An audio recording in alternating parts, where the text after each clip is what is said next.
Toxic का सच, क्या यश का सबसे बड़ा गैम्बल उन्हीं पर भारी पड़ गया। दोस्तों, 4 साल, पूरे 4 साल का इंतजार। कहाँ केजीएफ चैप्टर 2 के बाद यश पर्दे से पूरी तरह गायब हो गए थे और अब जब वापसी हुई है तो उसका नाम रखा गया है toxic, a fairy tale for grown ups. आज 26 अगस्त को ये फिल्म आखिरकार रिलीज हो चुकी है और शुरुआत एडवांस बुकिंग धमाकेदार रही। 45 करोड़ रुपए से ज़्यादा का कलेक्शन बताया गया किया है। 19,000 से ज़्यादा शोज़ में 10 लाख से ज़्यादा टिकट्स बिके, यानी 2026 की सबसे बड़ी एडवांस बुकिंग वाली फिल्मों में इसका नाम शामिल हो गया। लेकिन दोस्तों, बॉक्स ऑफिस के आंकड़े और पब्लिक की असली राय, ये दोनों हमेशा एक जैसी कहानी नहीं कहते और आज हम बात करेंगे उसी दूसरी कहानी की कि क्या ये फिल्म अपने उन वादों को पूरा कर पाई है जो इसने अपने ऐलान के साथ किए थे, जो इसके टीज़र और ट्रेलर को देखकर लोगों को लग रहा था। देखिए, पहले मैं आपको थोड़ा सा बैकग्राउंड समझा देता हूँ। टॉक्सिक का सफ़र शुरू से ही काफ़ी उतार चढ़ाव भरा रहा। पहले ये फिल्म 19 मार्च को रिलीज़ होनी थी, फिर मिडिल ईस्ट में बने हालात की वजह से इसे 4 जून पर शिफ्ट कर दिया गया और आखिरकार ये 26 अगस्त को ये रिलीज़ हुई और वो भी उस वीकेंड में रिलीज़ हुई जब बारावफात है, ओणम है, रक्षाबंधन है, ऐसे कई त्यौहार एक साथ पड़ रहे हैं। यानी मेकर्स ने रिलीज डेट को लेकर हर मुमकिन कैलकुलेशन की ताकि बॉक्स ऑफिस पर कोई कसर बाकी ना रह जाए। फिल्म को डायरेक्ट किया है गीतू मोहनदास ने, जो मूथॉन जैसी क्रिटिकली अक्लेम्ड फिल्म के लिए जानी जाती हैं। यहाँ कहानी गोवा में सेट की गई है, लेकिन पता नहीं कौन सा गोवा है ये, क्योंकि जिस गोवा को मैं जानता हूँ वहाँ तो टी शर्ट और शॉर्ट्स में भी गर्मी लगती है। यहाँ गोवा में लोग ओवरकोट पहनकर घूम रहे हैं। तो भटका हुआ मामला है। 40 के दशक से लेकर 70 के दशक तक फैला ये पीरियड गैंगस्टर ड्रामा है, जिसमें यश डबल रोल में है, राया और टिकट नाम के 2 किरदारों में, साथ में कियारा आडवाणी, नयनतारा, हुमायूं कुरैशी, तारा सुतारिया और रुक्मिणी वसंत, यानी स्टार कास्ट के मामले में ये फिल्म किसी से कम नहीं है। लेकिन कहानी बहुत भटकी हुई है दोस्तों। आपको फर्स्ट हाफ में लगता है कि कहानी जा कहाँ से कहाँ रही है और बहुत सारे इंटीमेट सीन्स आते हैं, बहुत सारे मोन्टाज जैसे शॉट्स आते हैं, समझ में कुछ नहीं आता। चलिए अब असली मुद्दे पर वापस लौटते हैं। रिलीज़ के कुछ ही घंटों के अंदर जो लोगों के रिव्यूज़ आ रहे हैं सोशल मीडिया पर काफ़ी मिक्स्ड आ रहे हैं। मैं भी आपको अपना रिव्यू इसलिए दे रहा हूँ पूरी ईमानदारी के साथ। देखिए, यश का वो जो स्टाइल है, वो जो उनके फैंस हैं उनको पसंद आएगा। उनकी बॉडी लैंग्वेज बहुत अच्छी है, स्क्रीन प्रेजेंस बहुत अच्छा है, उनका स्वैग है, सब कुछ पहले से ज़्यादा दमदार है। लेकिन कहानी नहीं है दोस्तों। लोग ये भी कहेंगे कि भैया करियर की बेस्ट परफॉर्मेंस है, लेकिन कहानी कहाँ है। सिनेमाटोग्राफर राजीव रवि के काम की भी खूब तारीफ हो रही है और होनी चाहिए। जिस तरह के शॉट्स उन्होंने लिए हैं, ऐसा लग रहा है फिल्म पूरी की पूरी मोन्टाज पर शूट की गई है। विजुअल्स काफ़ी ग्रैंड हैं, पॉलिश्ड हैं, हॉलीवुड की जो फील है वैसी आ रही है। लेकिन दोस्तों, ये तस्वीर बिल्कुल आधी है। जो मैं बार बार कह रहा हूँ, इस फिल्म में कहानी नहीं है। स्क्रीन प्ले पूरी तरह बिखरा हुआ है। फर्स्ट हाफ आपको कुछ समझ में नहीं आता है, कैरेक्टर्स एस्टैब्लिश नहीं किए गए और बार बार एक ही तरह के स्टाइलिश एलिवेशन सीन्स हैं, लेकिन कैरेक्टर डेवलपमेंट और इमोशनल कनेक्ट लगभग गायब है। एक तरह से आप इसे कह सकते हैं कि सिर्फ ग्लॉसी विजुअल्स हैं, बेवजह के एलिवेशंस हैं, खूब हिंसा है, मारधाड़ है, खून खराबा है, लेकिन कुछ भी ऐसा नहीं है जो आपको स्क्रीन से जोड़े रखे। और इस फिल्म को हम कह सकते हैं कि ये टॉक्सिक वेस्ट है। मेहनत बहुत की गई है, लेकिन जुड़ाव नहीं आता। हम ये भी कह सकते हैं कि यश के करियर का सबसे बड़ा डिसअपॉइंटमेंट भी ये फिल्म साबित हो सकती है। एडिटिंग को लेकर भी सवाल इसमें उठाए जा रहे हैं, उठाए जाने चाहिए।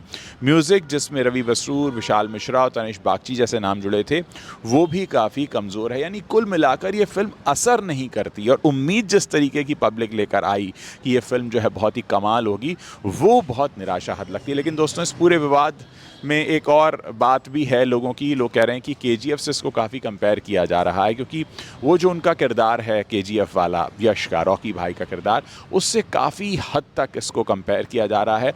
मैं भी इसे कंपेयर कर रहा था, लेकिन टॉक्सिक में कहीं से कहीं तक वो कनेक्शन नहीं बैठ रहा है। और एक और बात है यहाँ पे कि कुछ ओरिजिनलिटी भी नहीं है, क्योंकि कई सारे सीन्स आपको केजीएफ की याद दिला देते हैं।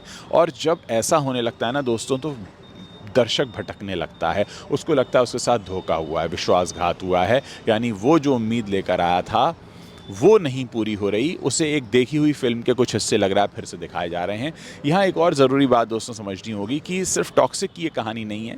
हिंदी और साउथ सिनेमा का ये जो पूरा पैटर्न इस समय चल रहा है, जो पिछले कई सालों में बार बार दोहराया गया है, बहुत बड़ा बजट लेकर आ जाते हैं, बड़ा स्टार लेकर आ जाते हैं, बहुत बड़ी VFX टीम लाते हैं, ग्रैंड लोकेशंस लाते हैं, स्टाइलिश सीक्वेंस शूट करते हैं, मोन्टाज जैसी फिल्म बनाते हैं, और ये सब मिलकर भी देखिए अगर कहानी में जान नहीं है, जैसा कि इस फिल्म के साथ हो रहा है, अगर किरदारों से कोई इमोशनल कनेक्ट नहीं बैठता है, तो फिल्म सिर्फ एक शानदार पोस्टर बनकर रह जाती है, जैसा कि टॉक्सिक के साथ हो रहा है। दर्शक आज के दौर में देखिए काफ़ी स्मार्ट हो चुका है, वो सिर्फ चमक दमक देखकर तालियां नहीं बजाता, वो कहानी में गहराई से डूबना चाहता है, कहानी को ढूंढता है, कहानी से जुड़ना चाहता है, कनेक्ट बनाना चाहता है। और जब ये कनेक्ट नहीं बन पाता है तो क्या होता है, लोग कहते हैं बड़ा अच्छा शूट किया है, बड़ा अच्छा स्टाइल है, स्वैग है, तालियां भी बज जाएंगी डायलॉग पर कहानी की तरह मेरे भाई। अब सवाल ये कि आगे होगा क्या। देखिए एडवांस बुकिंग के आंकड़े भले ही शानदार हों, लेकिन दोस्तों ओपनिंग डे का कलेक्शन सिर्फ हाइप बनाता है। फिल्म की असली सेहत उसके आगे आने वाले दिनों में बनती है। असली टेस्ट अब शुरू होगा जब वीकेंड के बाद वर्ड ऑफ माउथ काम करना शुरू करेगा। अगर पब्लिक के रिएक्शंस मिले जुले रहे, कहानी को लेकर सवाल उठते रहे, तो कलेक्शंस में गिरावट आना तय मानिए। और ये सिर्फ यश के लिए नहीं बल्कि गीतू मोहनदास जैसी टैलेंटेड डायरेक्टर के लिए भी एक बड़ा टेस्ट है, क्योंकि उनसे उम्मीद थी कि वो मांस मसाला और एक कहते हैं ना एक बहुत अलग तरह की सेंसिबिलिटी के साथ फिल्म बनाएंगे, लेकिन वो गायब लग रहा है। मैं इस फिल्म को देखकर निराश हुआ हूँ, एक दर्शक के तौर पर मैं कहना चाहूँगा।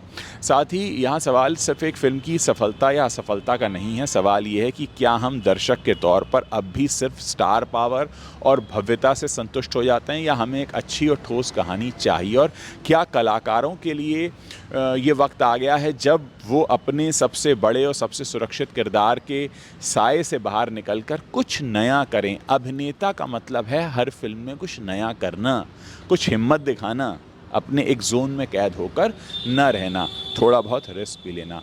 दोस्तों मेरी नज़र में स्टाइल की अगर हम बात करें तो आपको स्टाइल से, स्वैग से एक दिन की आपको सुर्खियां मिल जाती हैं, लेकिन जो फिल्म चलती है वो कहानी से चलती है, इमोशन से चलती है। और किसी भी फिल्म को सालों तक अगर आपको याद रखना है तो आपको उसकी कहानी पर काम करना होता है। टॉक्सिक के पास एक मौका था कुछ बिल्कुल अलग रचने का। अब देखना है कि आने वाले दिनों में जनता की राय किस करवट पे जाती है। अब मैं आपसे जानना चाहता हूं दोस्तों, क्या आपने ये फिल्म देख ली है या आप इस फिल्म को देखने का प्लान कर रहे हैं? अगर आपने देख ली है तो मुझे बताइए फिल्म आपको कैसी लगी। अगर आप देखने जाने वाले हैं तो बताइए कि आखिर ऐसा क्या है जिसको देखकर आपने डिसाइड किया कि आप इस फिल्म को देखेंगे, और क्या इस रिव्यू को सुनने के बाद आपका निर्णय पॉजिटिव से नेगेटिव या नेगेटिव से पॉजिटिव होने वाला है। क्या आप रिव्यूज़ देखकर फैसला करते हैं या आप ट्रेलर और टीज़र देखकर फैसला कर लेते हैं? मुझे ज़रूर बताइएगा दोस्तों, मुझे इंतज़ार रहेगा आप लोगों का।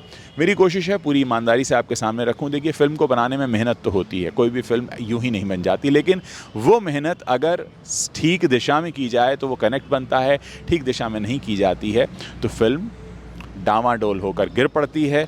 मुझे इस फिल्म के साथ ऐसा होता हुआ लग रहा है। अगर आपने फिल्म देखी है मुझे ज़रूर बताइए।